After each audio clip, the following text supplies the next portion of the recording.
Yeah, thanks Gautam for inviting, and it's great to be here and nice to see that there are so many people for this talk. I thought this talk would be one of those fringe talks which only 3-4 people would be interested, but great to see the room is getting full. So what I'm going to talk about is look at largely efficiency issues when one is dealing with large scale graphs. And for me, the graphs are typically not necessarily the social network style graphs, but largely from the linked data community. So we will see what this linked data graphs, how they are different from social network graphs, and how big are these, and what are the some problems that you see while you are trying to deal with these graphs, and how we can go about solving it. And much of the work that may come later in the talk is clearly not just me alone who has worked on it. I just haven't listed all my collaborators, but we can talk about it. I can send you the papers if required.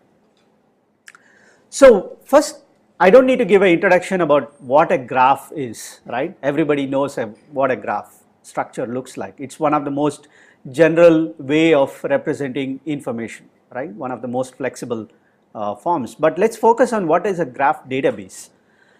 As compared to, you can look at actually any relational database as a graph database in some sense. So you have foreign keys which link one record to another. So no issues. So you can actually form a graph structure using these foreign key relationships. And within a tuple, between two values in the tuple, you can actually form a relationship because they are actually related. That's why they are called relational structures. So how is it different from a graph database which is getting more popular nowadays? The key difference is in the way the data gets accessed. Right? In relational databases, the focus is always on indexed access to some tuple. So you know this group of values are a relation. So I just want to access this entire group and then process it. On the other hand, in graph databases, the focus is more on, I'm currently on this particular value, tell me all the values that are related to it. It need not be through a single tuple relationship. It could be normalized, denormalized, across foreign keys. I really have no control on what kind of relationship I'm looking for, but I could traverse this relationships from a given node. So this is the key difference, and this, if you again put it back in the relational world, it can be seen as a huge number of joins that you need to perform, right? Which is not a fun task to do on relational databases. So you want to avoid these joins. On the other hand, this is the only mode of traversal access that you are allowed to do on graph databases. Although we will relax it a little later and say that we want to do both relational style as well as navigational style of access, but this is the main difference between standard databases and graph databases. So some of the examples of what kind of questions you could get on graph databases: find all friends of Gautam. So you know a node Gautam and you want to find all relationships, find out only those relationships which say it's friendship and locate the other end of. So this is one hop BFS with certain kind of restriction, right, from the graph world. You can actually look at little more complicated issues. So there is another node called Srikanta, and I want to find out all the connections, that not an individual single hop connections, but anyone who can be reached from Srikanta. So I want to contact him and probably send out resume to him and say, hey, please propagate it in your network. So you should know how valuable that person is in terms of how many people he can reach out to, right? So look at Srikanta and look at all the reachable nodes from there, right? These are some of the queries which you don't often find on relational databases, but these are extremely common when we are dealing with graph databases. Essentially, they're recursive joins. They're recursive joins. Including self joins, yeah. circles, everything. Right. So recursive join is one way of looking at if you have self join, but it could be simply join, stream of joins. Okay. So it could be on the same table or across tables. You really don't have a requirement to stop that. So it's not again something very new. In fact, I haven't put the dates, but you can easily guess logic databases was well before, I think probably 80% of this room was even born, right? People have been working on it, and if you have met Alman or whoever visited TCS, you can easily see that these guys, yeah, they worked on Datalog, and even before that there was Prolog, which was from the AI side, and these things were 30 years long history, right? So that's where the real grounds of graph databases were sown, right? And then of course once the web came, it's very natural to see the web as a big graph, and you're all familiar with PageRank and Google's mode of trying to rank pages, which is largely a graph query, right, as we will see soon.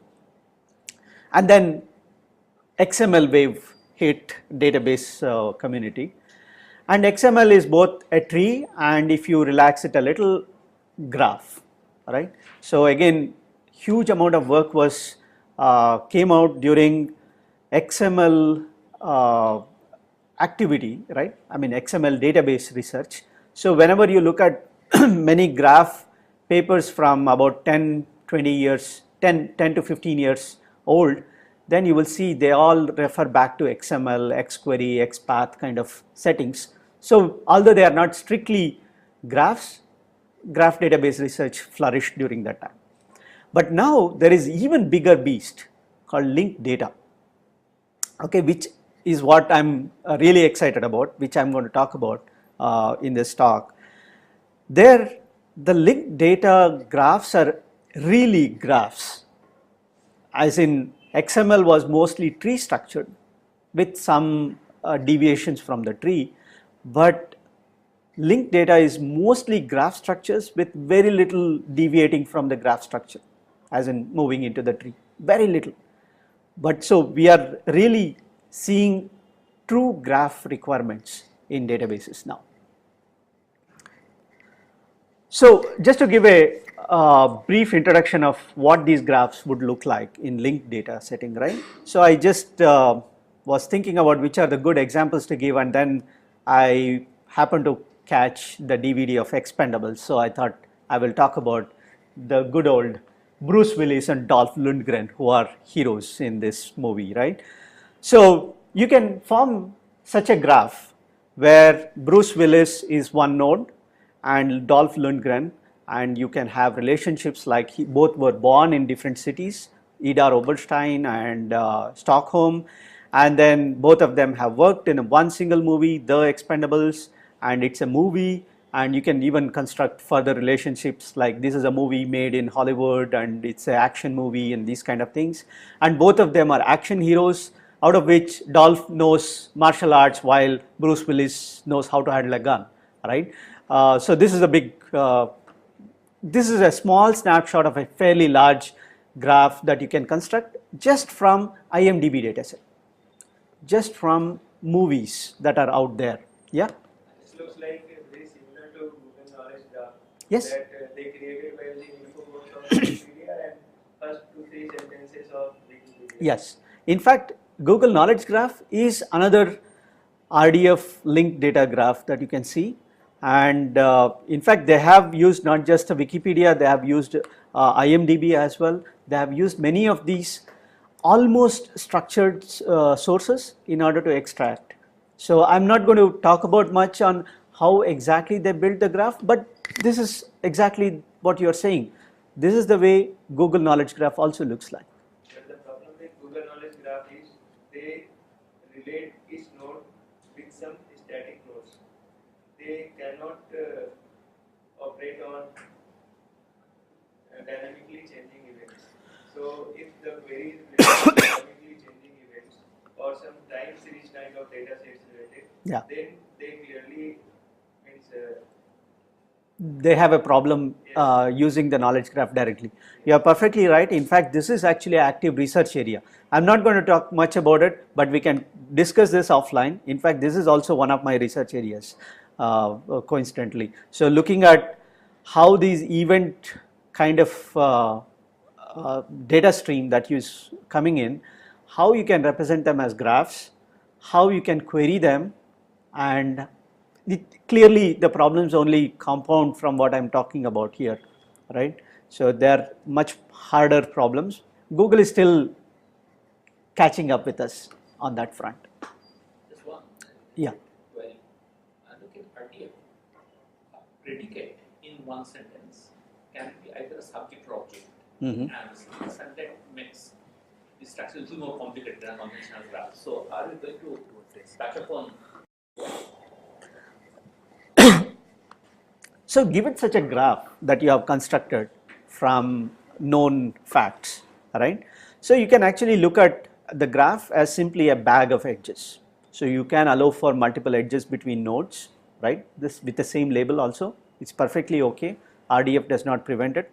So, and every edge is represented as a triple, which essentially says what is the source of the edge, what is the target of the edge, and what is the label on the edge. And edges are always directed in RDF setting. And again, in the semantic web definition, when you look at it, so RDF graphs, every node on edge has a unique identifier in the form of URI, but it's only a minor detail which is not really important for looking at RDF data as a graph, right? It just gives you some way of identifying the nodes and edges.